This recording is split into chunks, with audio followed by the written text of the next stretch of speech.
What kind of person mocks a stranger's scars in a crowded mall, thinking they'll walk away unscathed? The food court at Westfield Mall was alive with the hum of Saturday shoppers, trays clattering, voices overlapping in a chaotic symphony. Karen sat at a sticky table, her oversized soda sweating in her hand, her eyes scanning the crowd like a predator seeking prey. She was a woman who thrived on control, her voice sharp enough to cut through the din, her presence impossible to ignore. At 300 pounds, her frame dominated the space, but it was her sneer-cruel, unyielding that truly made her formidable. She muttered to herself, picking apart the people around her. The teenager with dyed hair, the old man with a limp, the mother struggling with a stroller. Then her gaze landed on him. A man, mid-40s, lean and unassuming, with a black eye patch over his left eye. He sat alone, sketching in a worn notebook, his fingers moving with quiet precision. Karen's lips curled. "Look at that freak," she said, loud enough for nearby tables to turn. "Who does he think he is? Sitting there like he owns the place." The man didn't flinch. His name was Daniel Harper, though Karen didn't know that yet. He was no stranger to stares, to whispers, to the cruelty of strangers who saw his eye patch and assumed they knew his story. 20 years ago, a car accident had taken his eye and nearly his life, but it had also given him purpose. Daniel was a motivational artist, his sketches and speeches inspiring thousands across the state. His work hung in community centers, his words quoted in school assemblies. But to Karen, he was just a target. She leaned forward, her voice rising. "Hey, Cyclops, Halloween's over. Why don't you take that pirate patch off and stop scaring people?" A few onlookers snickered, emboldened by her audacity. Others shifted uncomfortably, sensing the line she'd crossed. Daniel's pencil paused, but he didn't look up. He exhaled, slow and deliberate, as if steadying himself against a familiar storm. Karen wasn't done. She stood, her chair scraping loudly, and waddled toward him, her tray slamming onto his table. "I'm talking to you, weirdo. What's with the sketchbook? Drawing your sad little life." She grabbed the notebook, flipping it open to reveal intricate sketches of faces, each one alive with emotion, each one a story of resilience. The crowd grew quieter, the air thick with tension. A teenage girl nearby, her face pale with fury, stepped forward. "Leave him alone," she said, her voice trembling but firm. Karen laughed, a harsh, grating sound. "Oh, look, it's the freak's little fan club. What's your deal, kid? You into losers?" The girl's hands clenched into fists. Her name was Mia, and she wasn't just any teenager, she was Daniel's daughter. Mia had grown up watching her father turn pain into art, loss into inspiration. She'd seen him speak to packed rooms, his voice steady as he shared how the accident had taught him to see the world differently, not with two eyes, but with his heart. Karen's mockery wasn't just an attack on Daniel. It was an assault on everything Mia held dear. "You don't know him," Mia said, her voice louder now, drawing more eyes. "You don't know anything." Karen smirked, tossing the sketchbook onto the table. "I know a nobody when I see one. Go back to your crayons, kid." Daniel finally looked up, his single eye locking onto Karen's. There was no anger there, only a calm that felt almost dangerous. "You're wrong," he said softly, his voice cutting through the noise. "But I'm not here to prove it to you." The crowd murmured, some nodding in agreement, others whispering about Karen's audacity. She faltered, sensing the shift, but her pride wouldn't let her back down. "Oh, please," she spat. "You think you're some kind of hero? You're nothing." She turned to the crowd, expecting support, but found only silence. Mia stepped closer, her eyes blazing. "He's more than you'll ever be," she said. "He's Daniel Harper. Google him." A few people pulled out their phones, their fingers flying across screens. Whispers spread like wildfire. Motivational artist, statewide recognition, survivor. Karen's sneer wavered, but she doubled down, her voice shrill. "So what? Doesn't change the fact he's a freak." That's when the twist came, sharp and unexpected. A woman in the crowd, small and unassuming, pushed forward. She was Claire, a local journalist who'd interviewed Daniel years ago. She'd been eating quietly, unnoticed until now. "You're making a fool of yourself," Claire said, her voice steady. "This man's art has raised thousands for charity. His stories inspired people to keep going when life breaks them. And you're just loud." The crowd erupted in murmurs, some clapping, others glaring at Karen. Claire held up her phone, showing a photo of Daniel at a gallery opening, his sketches displayed proudly. Karen's face reddened, her hands trembling. She hadn't expected this, not the truth, not the crowd turning against her. Daniel stood, his movements slow but deliberate. "I don't need your pity," he said to Karen, his voice steady. "But you might need some for yourself soon." He picked up his sketchbook, tucking it under his arm, and walked away with Mia at his side. The crowd parted for them, some offering quiet words of support. Karen stood frozen, her bravado crumbling as eyes bore into her. She'd come to the mall looking for a fight, but she'd picked the wrong one. The truth was out, and it wasn't on her side. The food court was no longer just a backdrop, it was a stage, and Karen was center stage, but not in the way she'd wanted. She stood there, her face flushed, her breath heavy, as the crowd's whispers grew louder. She'd mocked a man she thought was nobody, only to learn he was Daniel Harper, a name that carried weight. Her eyes darted to the crumpled newspaper on a nearby table, its headline screaming, "One-eyed artist inspires all." The irony stung. She wanted to scream, to reclaim her dominance, but the air felt thin, the ground unsteady. Claire, the journalist, wasn't done. She stepped closer, her phone still raised, now recording. "You should apologize," she said, her voice calm but firm. "Not just to him, but to everyone here you've embarrassed yourself in front of." Karen's lips parted, but no words came. She wasn't used to this being challenged, being seen for what she was. Mia, still trembling with anger, clutched her father's sketchbook. "You think you can just say whatever you want?" she said, her voice cracking with emotion. "He's my dad. He's been through more than you could ever handle, and he still gets up every day to help people. What do you do?" The question hung in the air, sharp and unforgiving. Karen's eyes flicked to the crowd, searching for an ally, but found only judgment. A man in a security uniform approached, his expression stern.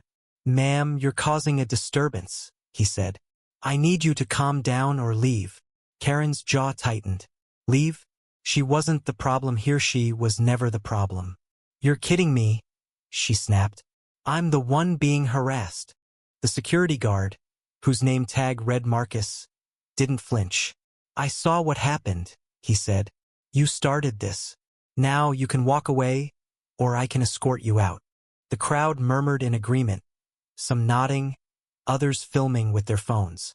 Karen's hands balled into fists, her nails digging into her palms. She wasn't going to apologize, not to some one-eyed nobody, not to his bratty kid, not to anyone. But the weight of the crowd's gaze was crushing. She turned to Daniel, who stood quietly with Mia, his face unreadable. "This isn't over," she hissed, grabbing her bag and shoving past Marcus. The crowd parted, their silence louder than any jeer. As Karen stormed toward the mall exit, her mind raced. She wasn't wrong, she couldn't be. People like her didn't lose to people like him. She pulled out her phone, her fingers shaking as she opened the X app. She'd seen the crowd whispering about Daniel Harper, calling him some kind of hero. Fine. She'd find out who he really was and tear him down. She typed his name into the search bar, expecting dirt, lies, anything to justify her rage. Instead, she found article after article. Local artist overcomes tragedy. Daniel Harper's sketches raise funds for homeless shelters. Motivational speaker inspires thousands. There were photos of him at charity events, his eye patch a badge of survival, his smile warm and genuine. Karen's stomach twisted. This wasn't supposed to happen. Back in the food court, Daniel sat with Mia, his hand on her shoulder. "You didn't have to do that," he said softly. "I'm used to people like her." Mia shook her head, tears in her eyes. "She doesn't get to talk to you like that. Nobody does." Claire approached, her expression softer now. I'm sorry you had to go through that, she said. But I'm glad I was here. People need to know who you are and who she is. She glanced at her phone, where the video of Karen's outburst was already gaining traction online. Daniel sighed. I don't want this to define her, he said. She's angry, lost. I've been there. Mia frowned. She doesn't deserve your pity, Dad. But Daniel's I held a quiet wisdom. Everyone deserves a chance to be better. Meanwhile, Karen sat in her car in the mall parking lot, scrolling through X. The video was everywhere now, tagged with Mall Karen and Daniel Harper. Comments poured in. What a horrible woman. Daniel's a hero. She needs to be held accountable. Karen's heart pounded. This wasn't just embarrassment, it was a reckoning. She'd been filmed, exposed, her words thrown back at her for the world to see. She slammed her phone down, her breath ragged. She'd go back, she decided. She'd confront them, make them see she wasn't the villain here. She drove back to the mall, her mind a storm of defiance and desperation. The food court was quieter now, but Daniel, Mia, and Claire were still there, talking with Marcus. Karen stormed in, her voice booming. You think you can ruin me? She shouted, pointing at Claire. You and your stupid video? The crowd turned, phones raised again. Marcus stepped forward. Ma'am, I warned you. Karen ignored him, her eyes locked on Daniel. You're not some saint, she spat. You're just a guy with a sob story. Daniel met her gaze, unflinching. And you're just a woman who's hurting, he said. But you don't get to hurt others to feel better. The words hit like a slap, and for the first time, Karen felt something crack inside her. Karen's world was unraveling, and she could feel it. The food court, once her stage for dominance, now felt like a courtroom, with every eye judging her. Her outburst had been recorded, shared, and dissected online. Her face plastered across X with hashtags that branded her a villain. Mall Karen trended locally, each post a dagger to her pride. She stood there, trembling, her finger still pointed at Daniel, but her voice faltered. You don't know me, she said, quieter now, almost pleading. Daniel's single I held no malice, only a quiet strength that made her feel small. I don't need to know you, he said. I know pain when I see it. The crowd was silent, their phones still recording, capturing every word. Karen's chest tightened. She wanted to scream, to run, to make them all disappear. But there was no escaping this. Marcus, the security guard, stepped closer. Ma'am, you're done here, he said, his tone final. You can leave on your own, or I can call the police. The word police snapped Karen out of her haze. She'd never been in trouble with the law before, never faced consequences beyond a sharp word or a cold stare. But this was different.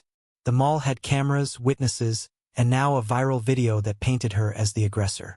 She looked at Claire, whose phone was still raised, then at Mia, whose eyes burned with righteous anger.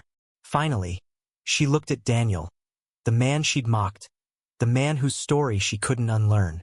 He wasn't just a one-eyed stranger, was a survivor, a father, an artist who'd turned his pain into purpose.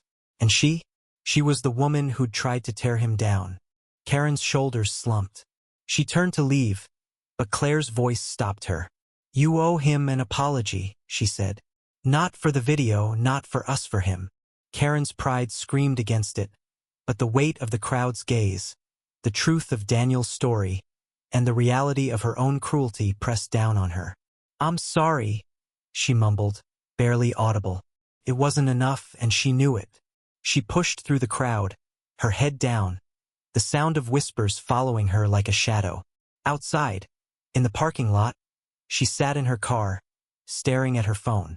The video had thousands of views now, each comment a judgment. She's disgusting. Hope she learns her lesson. Daniel Harper deserves better. Karen's eyes stung with tears, not of remorse but of humiliation. She'd lost control and there was no getting it back. Days later, the consequences came. The mall banned her, citing disruptive behavior. Her employer, a small accounting firm, called her in after the video reached her coworkers. We can't have this associated with our brand, her boss said, handing her a termination letter. Karen argued, pleaded, but the decision was final. She'd always thought her sharp tongue was her strength, a way to command respect. Now it had cost her everything. Alone in her apartment, she scrolled through X, reading about Daniel Harper. His art, his speeches, his life was all so much bigger than her petty cruelty. For the first time, she felt the weight of her actions, not just on him, but on herself. She'd mocked a man who'd risen above his pain, and in doing so, she'd exposed her own. Back at the mall, Daniel and Mia returned a week later, not to gloat but to heal. Daniel had agreed to display his sketches in the mall's community space, a small gesture to turn a painful moment into something positive. The crowd that gathered wasn't there for drama. They came to listen, to see his work, to hear his story. He spoke about the accident, the loss of his eye, and the years of learning to see beauty in broken things. "Pain doesn't define you," he said, his voice steady, his daughter beaming at his side. "What you do with it does." The crowd applauded, some wiping tears, others nodding in quiet awe. Claire was there, too, writing a follow-up story about Daniel's resilience and the community's response. The headline read, "From Mockery to Inspiration, Artist's Grace Shines." Karen saw the article online, her heart sinking. She didn't go back to the mall, didn't try to fight the narrative. Instead, she started small, deleting her X account, avoiding the places where she'd once thrived on confrontation. It wasn't redemption, not yet, but it was a start. Daniel's words echoed in her mind. Everyone deserves a chance to be better. Maybe she could be. Maybe she could learn to see the world not as a battlefield, but as a place where pain could become purpose. The road ahead was long, but for the first time, Karen felt the faint stir of something new. Hope.